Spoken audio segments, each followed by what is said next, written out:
July 8th, 2014.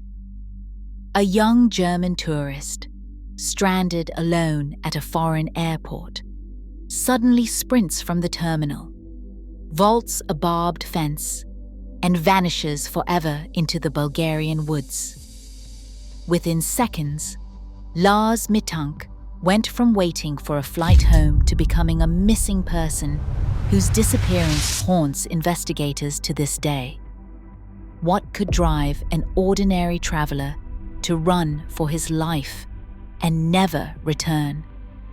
To understand how a simple vacation became one of Europe's most disturbing modern disappearances, you have to start with the moment panic took over. Lars Mittank arrived in Bulgaria on June 30th, 2014, with 5 close friends. For a week, he was just another tourist at Golden Sands, soaking up sun, laughing over football, and blending in with the crowds. Friends described him as easygoing, with a quick smile and no sign of trouble. He had never been outside Germany before, but the excitement of new places and the comfort of his group made the trip feel safe. The mood changed after a night out near the end of the holiday. A simple argument over football teams turned into a fight with other German tourists. Lars, a devoted Werder Bremen fan, took a punch that ruptured his eardrum. The injury was not life-threatening, but it was enough for a Bulgarian doctor to warn him that flying home could be dangerous because of cabin pressure. Lars was prescribed antibiotics and told to rest. His friends tried to convince him to come back with them, even offering to stay behind. But Lars insisted he would be fine. On July 7th, 2014, the group boarded their flight home, leaving Lars alone in a country where he barely spoke the language. He checked into a cheap hotel near Varna Airport, promising to catch up once his ear healed. That night, he called his mother, Sandra, sounding nervous. He whispered that he did not feel safe, asking her to cancel his credit cards. Sandra later said he wasn't himself. That line would echo through the investigation. Over the next hours, Lars's sense of safety seemed to unravel. He paced the hotel halls, peered out windows, and avoided other guests. At one point, he left the hotel in the middle of the night, only to return a few hours later. By the morning of July 8th, 2014, he was back at Varna Airport, suitcase in hand, texting his mother for advice. The plan was simple: see the airport doctor, get cleared to fly, and finally go home. But nothing about Lars's behavior matched the man his friends remembered. Alone, injured, and increasingly anxious, he was now a stranger in a foreign place, reaching out to his mother for reassurance as the world around him grew unfamiliar and threatening. In a crowded setting, he felt alone. Lars entered the small airport clinic just after sunrise on July 8th, clutching a medical form and glancing over his shoulder. Dr. Kostov later described him as anxious. His hands trembled as he explained his ear pain and questioned the antibiotics he had been prescribed. Lars's voice was low, his eyes darting to the door every time footsteps echoed in the hall. The consultation was brief. Dr. Kostov checked his ear, found no sign of acute infection, and told Lars he was fit to fly. But the relief never settled. When a construction worker stepped into the office to do routine repairs, Lars's demeanor snapped. He stood up abruptly, his chair scraping the floor, and shouted, "I don't want to die here. I have to get out of here." The words hung in the air, startling everyone nearby. He bolted from the clinic, abandoning his luggage, passport, wallet, and phone. Security cameras captured his frantic sprint through the terminal. In the footage, Lars moves fast, head swiveling, arms pumping, yellow shirt flashing as he darts past rows of empty chairs and startled travelers. He pauses only for a heartbeat at the main exit, glances back at the building, then bursts outside into the parking lot. A security guard near the doors watched Lars approach, wide-eyed and breathless. Witnesses recall him pleading for help, his words tumbling over each other in panic.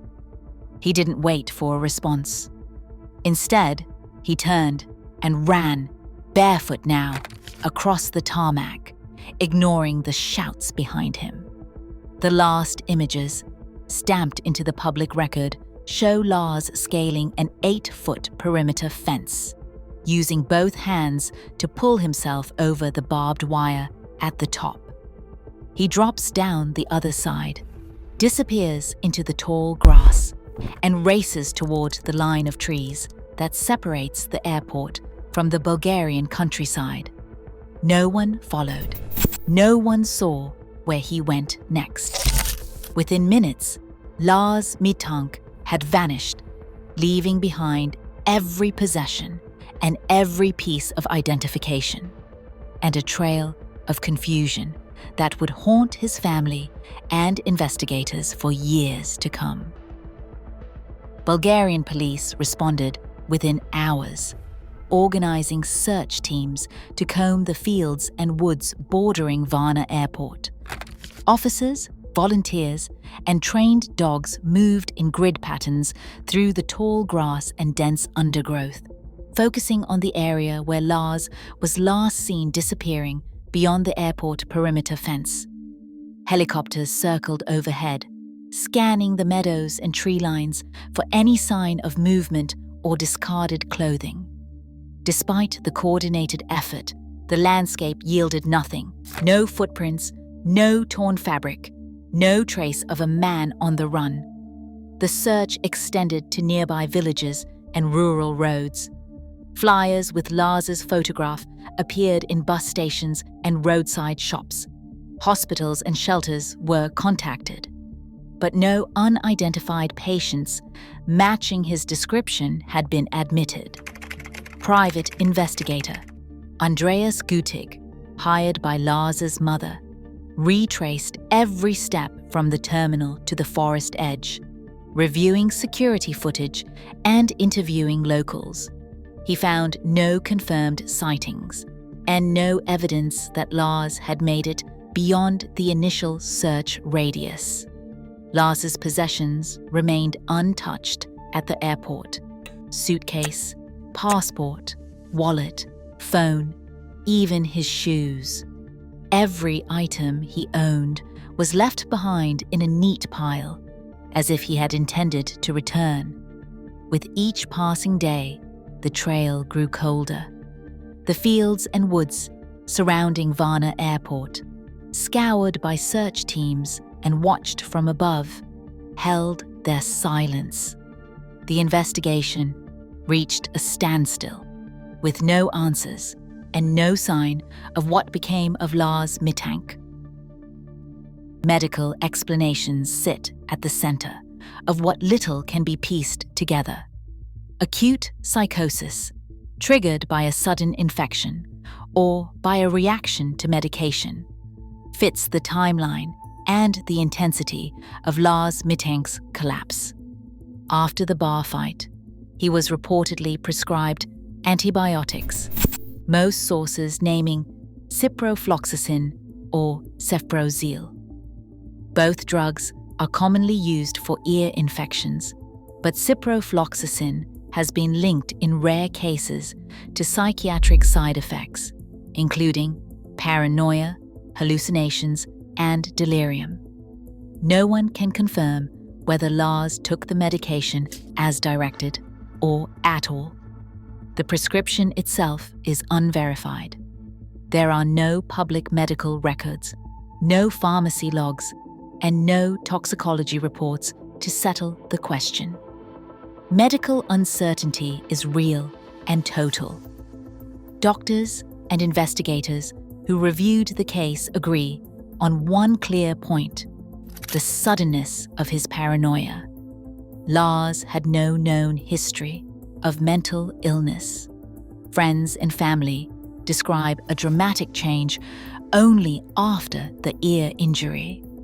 The airport physician reported no infection, severe enough to explain the kind of terror Lars displayed. But those medical notes remain sealed. Without a body, there is no way to test for brain swelling, for an abscess, or for other biological causes that can trigger psychosis after trauma.